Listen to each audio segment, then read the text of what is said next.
चंपा का एगो बात बताबो। हाँ पूछो। तू सुहाग रात मनेले बारू? ए तोर दिमाग खराब बा का? अभी हमार बियाह भइले नइखे हम सुहाग रात मना लेनी। पगलाइल बड़े काते? अरे ना चंपा, कबो कबो लोग बियाह से पहले भी सुहाग रात मना लेला। एकदम मौगे हब का जैसन सवाल पूछो तरह जा हटा।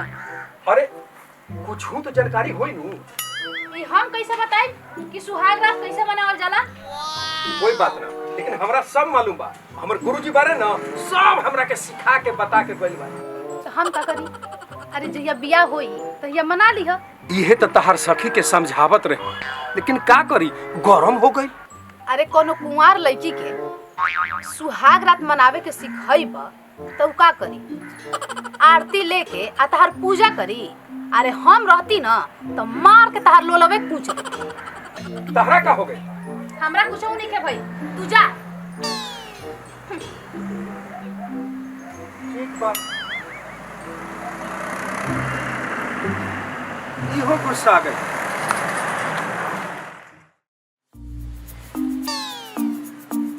का ए सखी सुहाग रात के तैयारी होता का? ई तू का कहत बारू?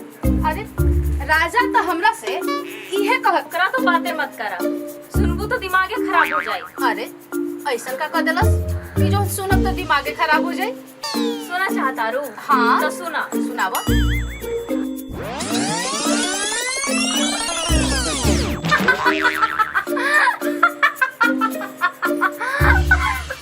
अरे खाली हंसबे करबे कि चुप रहबे? अरे ऐसे हंसा तानी कि उ लेप अगर सही में लाग जाए तो का होई? लगवा ली है अब मजा बुझा जाई। चल चल कुछ खाए जा।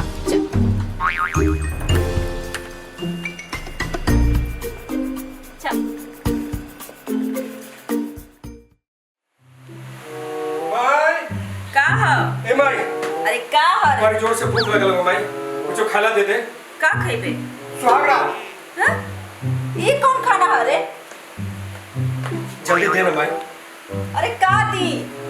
बड़ी जोर से भूख लगल बा, जल्दी दे। हे भगवान, पता नहीं लड़का के का हो गइल बा। हमरे जोरे सुहाग रात मनाई। है ये तू का कहता रे? अब गलती हो गई भाई। साग भात मांगत रही, गलती से मुंह से सुहाग रात निकल गई। दरअसल बात ऐसा बना भाई, एगो लड़की के सुहाग रात कैसे मनावल जाला सिखावत रही, तो साग भात के जगह पर मुंह से सुहाग रात निकल गई। जल्दी दे माई। अरे केकरा के सिखावत रहले रे? सुहाग रात मनाइले ना? अरे का बताई माई, सब तैयारी फिट बा। और जैसे ही हल्दी, मिर्चाई, लहसुन और सब के लेप बना के अगरबत्ती दिखावत रही कि बज गई। बाज गई? का बाज गई रे? दुलत्ती। हे भगवान, पता नहीं लड़का कौन नक्षत्र में जन्म लेले से रहा। तोरा नहीं के मालूम? ना। हमरा मालूम बा, बाबूजी बतावल कि हम हथिया नक्षत्र में जन्म लेले रही। आ तोरा मालूम बा माई, ये हथिया नक्षत्र में जब बारिश होला हर हर हर तो गांव के गांव पहुंच जाला। आज से 6 साल पहले अपनो गांव भी बहल रहे। हां जैसन बाप औसन बेटा। अब वो भी कहां छोड़ैले? हर काम हो जाए तो आ जाइए लोग। तो खाना ला दे भाई, जल्दी से तब पानी पी ले। ठीक बा, जल्दी से भाई। हां हां लेके आवा तानी।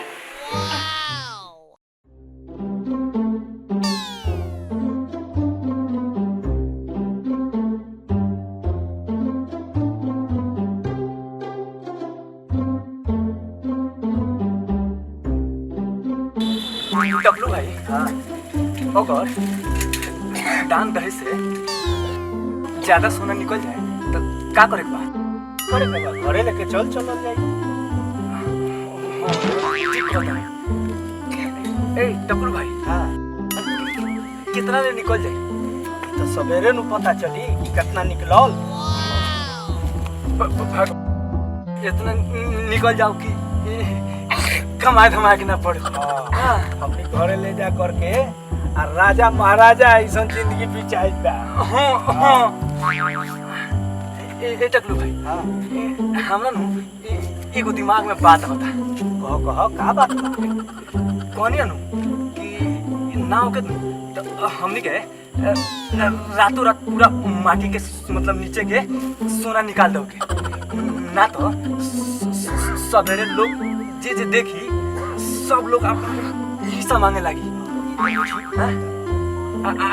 घर जाके देखो जे कि का करे के बा आगे। हाँ हाँ घरे ले जा करके आज सोचल जाई कि का करे के भाई। ठीक कहता। तो एक काम करो जल्दी जल्दी हमने के सूत जाएंगे ना तो सवेरे नींदे ना टूटी ना। ठीक है जय भोलेनाथ जय हर हर महादेव। सुता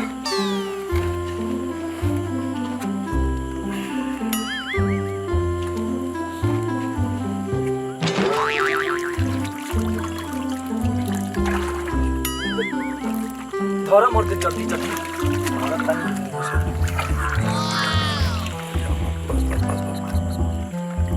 जल्दी थोड़ा ना तो लोग आ जाए।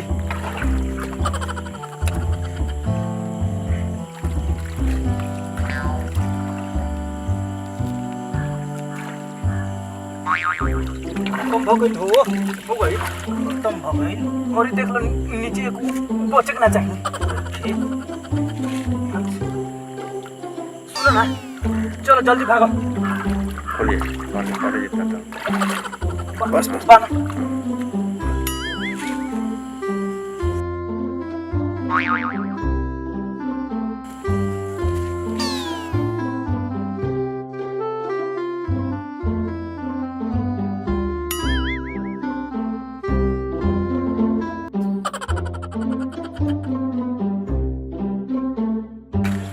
चलो बोल बोल तब आपको हीरो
अरे आज कोई मन का काम करते ही जाओगे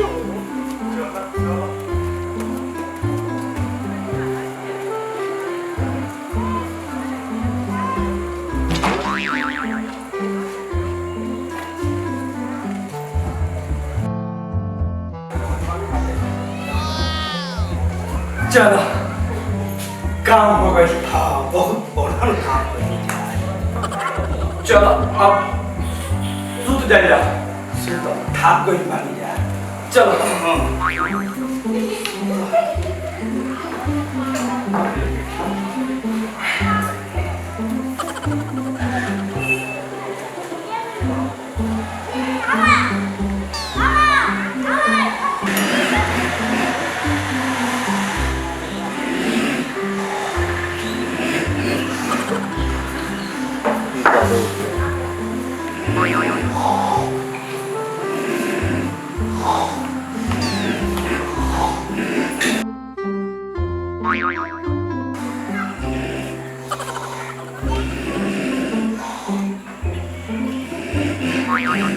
राजा राजा हाँ भाई हाँ भाई। हाय देख